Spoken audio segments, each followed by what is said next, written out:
여러분 안녕하십니까? 진성호입니다. 속보입니다. 무소속 이정현 의원, 한때 이 새누리당 당대표를 지냈던 이정현 의원이 내년 총선에서 호남 불출마를 선언했습니다. 지금 순천이 지역구인데 전남 순천 지역구에서 출마하지 않겠다. 순천을 떠나겠다고 말했습니다. 그리고 내년에는 수도권에서 출마하겠다고 선언했습니다. 자, 무엇이 이정현의 마음을 움직인 것일까요? 진성호의 직설 시작합니다. 방송에 앞서 아직 진성호 방송의 구독자가 아니신 분들은 붉은색 구독 버튼 꾹 눌러주시기 바랍니다. 자, 갑작스럽게 들려온 뉴스입니다.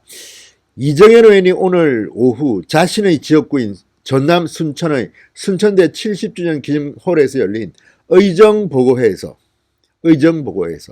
자신의 지역구민인 순천 시민들을 향해서 나 순천 떠난다 이렇게 말했습니다. 순천 시민께 받은 은혜를 큰 정치로 보답하기 위해서 순천을 떠난다고 밝혔습니다. 자, 이정현 의원은 이제 정들었던 순천에서 재선을 했습니다. 무소속 의원을 한 번 했기 때문에 이정현 의원은 3선 의원인데 이제 정든 순천을 떠나서 수도권에서 출사표를 던질 것으로 보입니다. 자, 이정현 의원은 이번 총선에서 서울 등 수도권에 출마하겠다. 아마도 서울에 출마할 가능성이 높습니다. 수도권이라고 하지만 서울 아니겠습니까? 자, 미래 세대 정치 세력화를 위해서 어떤 험한 길도 마다하지 않겠다. 어디에 출마할지에 대해서는 구체적으로 밝히지는 않았습니다. 자, 전남 곡성은 이정현 의원이 태어난 곳입니다. 자, 자유한국당 전신인 신한국당 국회의원 비서로 정치권에 입문한 이정현. 1995년 광주시의원에 도전한 것을 시작으로 24년 동안 보수 정당의 불모지 호남에서 출마해왔습니다. 자, 수차례 도전해도 한국 정치의 그 지역 정서를 이겨내지 못했습니다. 계속 번번이 낙마했습니다. 광주 지역에서 출마해서는 정말 눈물로 호소하기도 했지만 차이가 많이 났습니다. 그런데 2014년 7월 치러진 재보궐선거에서 순천 곡성에서 처음으로 당선됐습니다. 그리고 이 호남 지역에서 특히 전남 지역에서 이 새누리당 계열의 보수당 계열의 국회의원이 탄생한 것입니다. 이건 정말 높이 살만한 것입니다. 당시 상대는 좀 약했습니다. 뭐 그런 것도 있지만 어쨌든 이 새누리당, 한국당 이런 간판으로 호남에서 국회의원이 된다는 건 정말 힘듭니다. 전북의 경우 정운현 의원이 있지만 전남에서는 힘든 일이죠. 자, 이정현 의원은 2016년 총선에서도 새누리당 간판을 달고 순천에서 재선했습니다. 당시 김부겸 의원이 대구에서 당선돼서 이제 김부겸, 이정현 지역주의의 뿌리를 흔든다는 그런 평가를 받았습니다.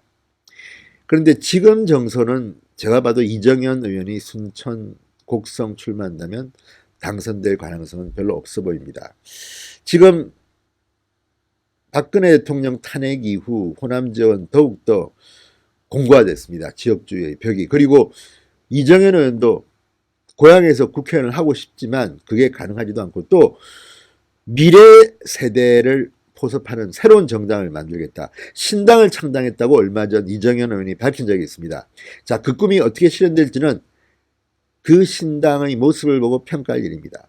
지금 이현주 의원도 창당을 선언했고 이정현 의원도 했고 상당히 많습니다. 결국 이들이 보수 대연합으로 뭉칠 것이라는 그런 전망도 있습니다. 그때 지문을 미리 만들자는 이런 평가도 있는데 어쨌든 이정현 의원은 내년 순천 곡성 출마를 안 하겠답니다. 그리고 수도권에 출마하겠다고 이렇게 선언했습니다. 자, 이정현 의원 이렇게 말했습니다. 지역구도를 개선하겠다는 일념 하나로 호남에서 24년간 도전해왔다. 당선 가능성 0%에서 시작했으나 순천 시민들에게 마침내 목표를 이룰 수 있었다. 이제 지역구도 변화를 넘어 중앙으로 진출하겠다 말했습니다. 이정현 의원의 미래세대 정치 세력화는 지금 전문가 청년층을 중심으로 이정현 의원이 만들고자 하는 정당입니다. 제3지대 신당을 하나 만들겠다는 겁니다. 다양한 전문가 그룹 40대 이하 젊은 층이 내년 2월 초까지 분야별 지역별로 미래를 생각하는 사람들의 모임 미생모를 만들고 이르면 2월 중순 미생모를 토대로 신당을 창당하겠다는 게 이정현의 꿈입니다. 이정현 의원은 정치인은 선거로 정치한다. 내가 하고자 하는 큰 정치는 미래 세대의 정치 세력화다. 이 일은 유권자의 선택을 통해 실현될 수 있다 이렇게 말했습니다. 자, 이정현이 또 새로운 승부수를 던졌습니다. 이정현 의원의 이 새로운 승부수가 성공할지는 아직은 미지수입니다. 그렇지만 이정현 의원이 다른 것은 모르지만 불모지 호남에서 지역구 의원이 되어봤다는 사실, 그리고 굉장히 치열하고 부지런한 사람입니다. 물론 이정현 의원과 저도 같이 국회의원을 해봤지만 조금 고집이 셉니다. 그렇지만 믿는 것을 향해 달려가는 신념은 누구보다 높이 살만한 그런 정치인입니다. 자, 그렇지만 한국당 그리고 과거 새누리당 대표를 지내면서 당이 실패했다는 평가를 받았기 때문에 한번 좌절해 본 경험이 있습니다. 자, 이정현의 새로운 도전이 어떻게 될지 한번 기대해 보겠습니다. 호남을 떠나 중앙으로 수도권으로 간다. 자, 지금 한 말이 실현될 수 있을까? 아니면 흐지부지 될지 그때 가봐야겠습니다. 하지만 지금은 이런 시도도 때로는 필요할 것 같습니다. 그런데 지금은 문재인 정권을 견제하는 일이 더 시급한데, 아무튼 이 일에 이정현 의원이 어떤 역할을 할지도 한번 기대해 보겠습니다. 진성호의 직설이었습니다. 여러분 감사합니다.